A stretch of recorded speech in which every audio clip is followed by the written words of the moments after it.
Trouble in paradise as Quentin Grimes and the Philadelphia 76ers appear to be still very far apart on their contract negotiations. And Quentin Grimes is not going to be with the team, at least in the immediate future, and in Abu Dhabi. So we're going to cover that in today's video. Let me know in the comment section down below. What do you think the resolution to this situation is? Is he going to be taking a qualifying offer? That's certainly on the table. Will he take a one-year balloon payment where they buy him out of the no-trade clause that's inherent to the qualifying offer? That also is on the table. Could they potentially offer him a multi-year extension at a number maybe he's comfortable at? I mean, I guess that's on the table. It's unlikely, otherwise it would have been done by now. But maybe there's another option there where it's somewhere in the middle, something like that. So let me know in the comments what you think would ultimately happen with that, and hit that thumbs up. We would greatly appreciate if we could get this video to the like goal of 400 likes. Very easy to do. All right, so Jake Fisher, shout out to him for the reporting here. He reported earlier today, restricted free agent guard Quentin Grimes is not on the Sixers team flight for the preseason games in Abu Dhabi, sources say. Philadelphia has also declined the request from Grimes' agent to push back the 10-1 deadline to accept his qualifying offer. Firstly, I don't think it's a huge deal. All you're really hoping is that it doesn't become a distraction or problem or anything like that.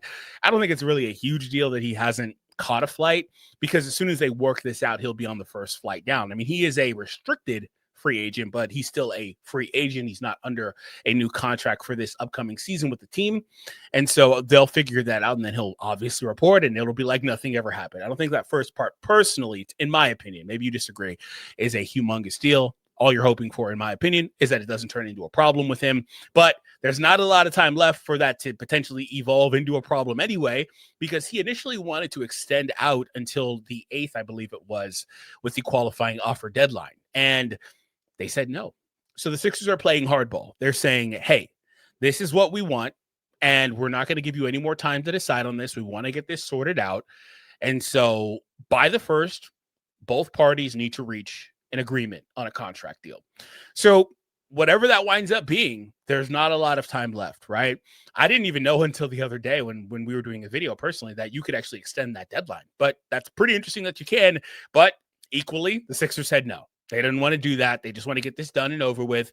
And we had a report last week that they hadn't even really offered him a formal contract until just about last week, which I thought was pretty interesting. Sure, there could have been some talks. Maybe they just decided to talk to him a little bit, see where his head's at, what number he kind of wants. I'm sure they did that, right? But they didn't have a formal offer in front of him on a table until last week. And at that point, they didn't want that offer, right? This is an interesting one because it's kind of reminiscent of the Cam Thomas situation, in that you have a situation where a guy thinks he's worth much more than what you're offering him, if you're Philadelphia anyway. And in this case, I can understand it maybe just a smidge more, because Grimes has a few years in the league, and in none of those years did he show anything prior to what he showed, or similar, to what he showed in his Philadelphia stint last year. Now, there is caveats to this. Did he have that same opportunity? Obviously not. Did he look bad in his previous stints, like in New York? No, certainly not. Don't hear what I'm not saying. That's a Trevorism right there. It's just that his numbers ballooned so massively when he was in a situation where he was basically able to put up and have the ball in his hands on a bad team, because they were just a bad team last year, right? And they were so injury riddled, and he balloons to a 22-5-5 guy on 38% shooting from three. And that's all great. Like, if that's what he is just in general, there's that you would be getting him at a steal for anything less than like 20 million if that's what he's offering you, and you could reliably get that production from him, because all of a sudden that would be a guy that you could heavily use and run a lot of sets for, and he would be great on your team. He's not a guy that I'm worried too much about on the defensive end or anything like that. Like, that is a good player, but is that what he is? Like, on a team with everybody healthy, which may be asking for a lot, because Philadelphia is already dealing with it. McCain going out is kind of crazy, but that's also not the worst thing quietly for Grimes, because maybe there's more opportunity for him in the early part of the season, right? Anyway, on a team that's fully healthy, is he going to be able to do that? And I would argue no. However, the counter to that is, if he is able to put up in about 25 minutes per game, let's say, give or take. For his career, he probably plays around 25 on average. He's got that second year in the league where he's at 29, but otherwise he's in the low 20s. So let's just say 24, 25 minutes per game. Is he able to put up 13 or so points per game for you? Is he able to give you 3 assists? Is he able to give you a couple of rebounds? Maybe a steal? Is he able to play solid defense? Put up 5 threes a game, shoot 38%? Sure. What is that worth, though? That's the question. Is that more of, in my opinion, that's probably more so worth like a MLE style contract in today's current CBA.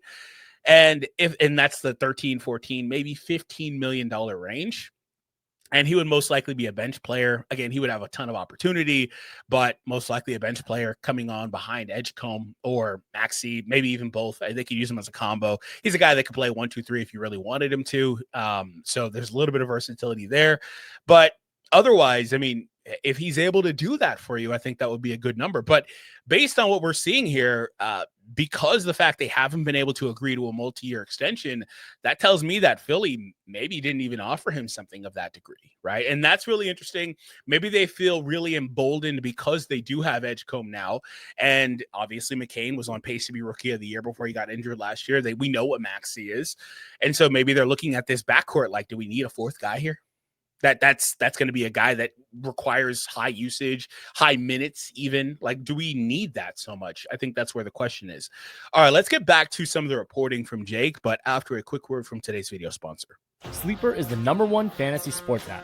It pays to know sports. Pick more or less on top players. Your first pick is on us, so start winning now. Play in Texas, Georgia, Minnesota, and 27 more states. Pick anytime across all sports, pregame or live. Over 10 million players are already on Sleeper. Make your picks count. Score up to 1,000 times your cash. Join today. Get up to $100 credit using code BULLETIN. Call your shot on Sleeper. Download now. I always get the chills when they say code BULLETIN. Yes, thank you. We appreciate your support as well on the channel. Thank you, guys.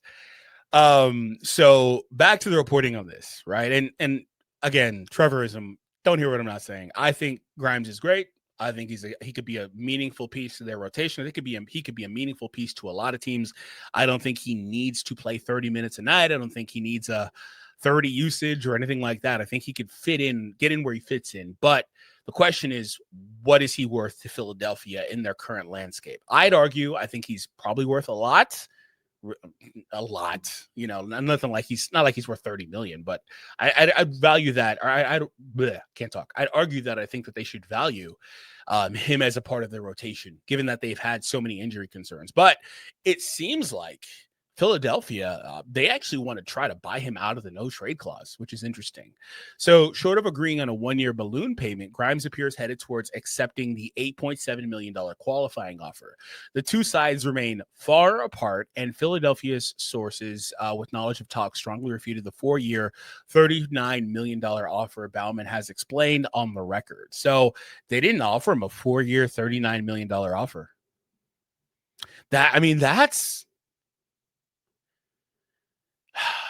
That's like right in line with what I was saying, though. In fact, it's less by a good bit, but I'm surprised that a Philadelphia source with knowledge of talks strongly refuted the 4. Yeah, I guess maybe that's something he wouldn't have accepted, but that's basically an extension of the qualifying offer, which is interesting, right? So interesting. A little bit more, but give or take. Anyway, so from my understanding, what's left of these talks is Philadelphia and Grimes' representation to go to negotiating how much money above the qualifying offer it would take Grimes to accept a 1-year deal and waive his no trade clause. So that one is also pretty interesting. So this is something we talked about with Kuminga. I remember pretty distinctly, and we're still in the Kuminga sweepstakes right now, but I remember pretty distinctly that Kuminga was he was basically valuing that, like buying him out of that at like $10 million, right? And I don't know if Grimes can do that. I don't think that's going to be the case, but say instead of 8.7 they lock him up at like 14, 15, which is again the number I keep throwing around there. Maybe he would accept that. That's tricky though, because at that point, if you're Grimes, you'd have to be concerned about what if they do trade me, right?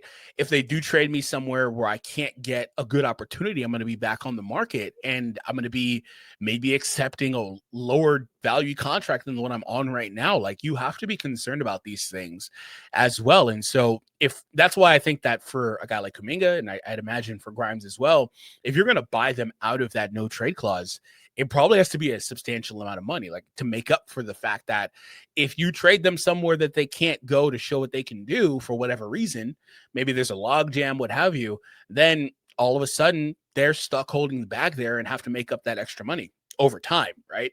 That's the tricky thing with that. Now, again, you're in the similar case with the qualifying offer, except if they try to trade you, you can veto the trade. That's the big difference, right? So like if they try to trade you somewhere where all that stuff I was just saying is the case, you could say, well, no, like I can't play there. Like I can't do it. I don't want to go there. Shoot, my family doesn't want to go there. Whatever. You can veto the trade, right? So that's where it's pretty interesting overall. Now, they did have some reporting on this in the Substack, excuse me, because I just can't talk. Post sleeper ad, I can't talk. Grimes agent David Bauman told the Timeline this week that he met with Daryl Morey and 76ers brass at their facility during the early stages of free agency. The tone of those conversations fell in line with what we reported for weeks heading into free agency. The Sixers left a clear impression that they were determined to re-sign Grimes as well as Yabusele, but were likely fearful of straying into the second luxury tax apron. Jesus, man. Among the Sixers' options to avoid doing so was moving either Andre Drummond or Kelly Oubre or both. That's something that we haven't heard too much about because they don't really want to do that, but that is something that's still there. They could move Drummond or Oubre. But team officials have likewise been adamant that they were not prepared to attach draft capital to either veteran to push a trade through. Instead, Philly let Yabusele walk to the Atlantic Division neighbors in New York. The 76ers then waited until this week, league sources confirmed, to make a formal contract offer to Grimes, knowing that their pitch would come in at a number far, far lower than what Grimes' camp was hoping for. Damn. They basically they're saying here, hey, they waited until the last week of this all just because they knew they were gonna like lowball him relative to how much he was. That's I can't even. That's quality right there. Grimes etched his name into the history book for the Sixers last year. First player in franchise history with 45 points, 10 oh yeah, he did have a nasty stretch like this. I forget that without looking at the game log. He had a nasty stretch for a few games there. 45 points, 10 rebounds, and 5 3-points made in a game. First player in their franchise history to do that. Also, first player in franchise history with 45 points and 8 threes made in a game. Man, he did have a nasty stretch, but see, he's asking to get paid off of this like stretch in Philly. And they're like, yeah, no, right? Because we don't want the second apron. We don't know if you're worth this, all these other things. After Grimes' gaudy production in March, Bauman has pursued a salary approaching $25 million in average annual value. The Sixers, however, their offer, when it finally came, landed shy of $40 million over 4 seasons. God. This is quite literally the Cam Thomas situation. Except the numbers are just a smidge lower. But like this is quite literally the exact same concept. Sources say that there were conversations between the parties in Las Vegas during Summer League and throughout the offseason about various frameworks and salary cap percentages, but those talks never generated a substantive offer from Philadelphia until this week because the Sixers realized how substantial the gulf between the sides really was. And the sides remained far apart as of this writing. Bauman spelled out to the Timeline that Philadelphia's first official offer on Wednesday was indeed a 4-year, $39 million pitch. That's the one that Sixers staff is refuting, by the way. But they're saying, yeah, he got an offer worth nearly $40 million. On Saturday, after the story published, one source with knowledge of the negotiation strongly refuted that.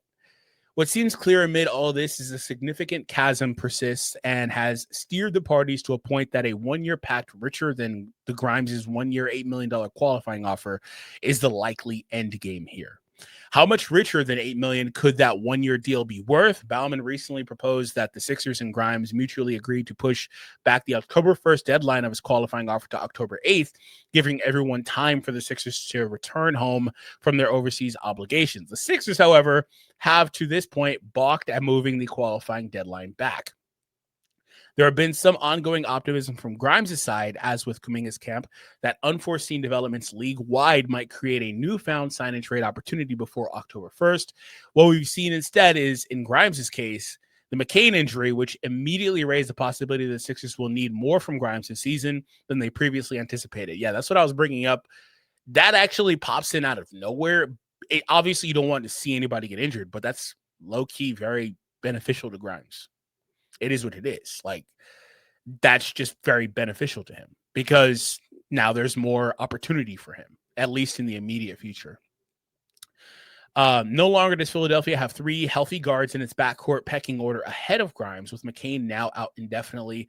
Only Maxey and Edgecombe are ahead of him. Does McCain's sudden unavailability provide Grimes the leverage to secure a one-year pact that takes on the look of a true balloon payment that exceeds the league's $14.1 million mid-level exception? This coming week should finally provide the answer. Okay, so he gets into some Kuminga stuff after that. But yeah, basically summarized everything we had already talked about up to that point. But certainly a very interesting stretch here for the remaining qualifying offers. There's not a lot of time left, and we will get resolutions to all of this stuff very, very soon. Speaking of Kuminga, there was some news earlier today that the Warriors actually are committed. They've got commitments from or commitments to sign some of the guys, and Trevor covered that earlier. I'm going to be honest. That was nothing to me. I don't know why Shams even reported it, frankly, because they already had those commitments. Maybe it's just something about making it public. I don't know. Maybe that puts pressure on Kuminga some way, even though he knew those guys were going to sign there. I don't know. But my friend Trevor does a great job covering it. It'll be on the screen right now. Make sure you check it out. We'll see you over there.